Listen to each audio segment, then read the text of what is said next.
Hello ನಮಸ್ಕಾರ, ನೀವು ನೋಡ್ತಾ ಇದ್ದೀರಾ ಇಂಡಿಯಾ ಫಸ್ಟ್. ನಾನು ರಕ್ಷತ್ ಶೆಟ್ಟಿ. ಈಗ ಹೆಡ್ಲೈನ್ಸ್.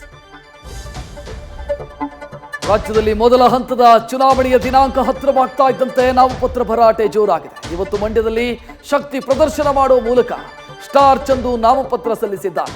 ಬೆಂಗಳೂರು ದಕ್ಷಿಣ ಕ್ಷೇತ್ರದಿಂದ ಸೌಮ್ಯ ರೆಡ್ಡಿಗೆ ಡಿಕೆಶಿ ಸಾಥ್ ಕೊಟ್ಟಿದ್ರೆ, ಇತ್ತ ಹಾಸನ ಚಿಕ್ಕಬಳ್ಳಾಪುರದಲ್ಲೂ ಕೂಡ ಕೈ ಅಭ್ಯರ್ಥಿಗಳು ಉಮೇದುವಾರಿಕೆ ಮಾಡಿದ್ದಾರೆ.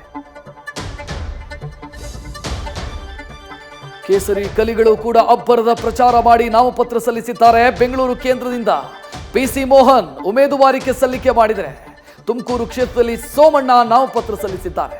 ಮೈಸೂರು ಕೊಡಗು ಅಖಾಡದಿಂದ ರಾಜರು ಹಾಗೂ ಚಿಕ್ಕಬಳ್ಳಾಪುರ ಕ್ಷೇತ್ರದಿಂದ ಸುಧಾಕರ್ ನಾಮಪತ್ರ ಸಲ್ಲಿಸಿದ್ದಾರೆ. ನಾಳೆ ರಾಜ್ಯದ ಚುನಾವಣಾ ಅಖಾಡಕ್ಕೆ ಚುನಾವಣಾ ಚಾಣಕ್ಯ ಅಮಿತ್ ಶಾ ಪ್ರವೇಶ ಮಾಡಲಿದ್ದಾರೆ. ಡಿಕೆ ಬ್ರದರ್ಸ್ ಭದ್ರಕೋಟೆ ಚನ್ನಪಟ್ಟಣದಲ್ಲಿ ಮೈತ್ರಿ ಅಭ್ಯರ್ಥಿ ಡಾಕ್ಟರ್ ಮಂಜುನಾಥ್ ಪರ ಅಬ್ಬರದ ಪ್ರಚಾರ ಮಾಡೋದಕ್ಕಿದ್ದಾರೆ. ಈ ವೇಳೆ ಕೆಲವರ ಬಂಡಾಯಕ್ಕೂ ಕೂಡ ಮದ್ದೆರೆಯಲಿದ್ದಾರೆ. ಗರ್ವಭಂಗ ಮಾಡ್ತೀನಿ, ಅಹಂ ಇಳಿಸ್ತೀನಿ ಅಂತ ದೊಡ್ಡಗೌಡರ ಹೇಳಿಕೆಗೆ ಶಿಷ್ಯ ಸಿದ್ದರಾಮಯ್ಯ ಟಾಂಗ್ ಕೊಟ್ಟಿದ್ದಾರೆ. ಗರ್ವ ಇದ್ರೆ ತಾನೇ ಗರ್ವಭಂಗ ಅಂತ ಲೇವಡಿ ಮಾಡಿದ್ದಾರೆ. ಇತ್ತ ತಮ್ಮ ನಾಯಕನ ಪರವಾಗಿ ಹಸ್ತ ನಾಯಕರು ಒಬ್ಬೊಬ್ಬರಾಗಿ ಬ್ಯಾಟ್ ಬೀಸ್ತಾ ಇದ್ದಾರೆ.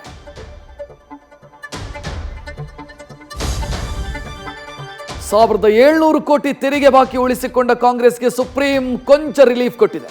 ಇತ್ತ ಅಬಕಾರಿ ಕೇಸ್ನಲ್ಲಿ ಜೈಲು ಪಾಲಾಗಿರೋ ದೆಹಲಿ ಮುಖ್ಯಮಂತ್ರಿ ಅರವಿಂದ್ ಕೇಜ್ರಿವಾಲ್ಗೆ ಬಂದಿಖಾನೆ ವಾಸವೇ ಮತ್ತಷ್ಟು ದಿನ ಖಾಯಂ ಆಗಿದೆ. 15 ದಿನಗಳ ಕಾಲ ಕೇಜ್ರಿವಾಲ್ಗೆ ದೆಹಲಿ ಕೋರ್ಟ್ ನ್ಯಾಯಾಂಗ ಬಂಧನ ವಿಧಿಸಿದೆ.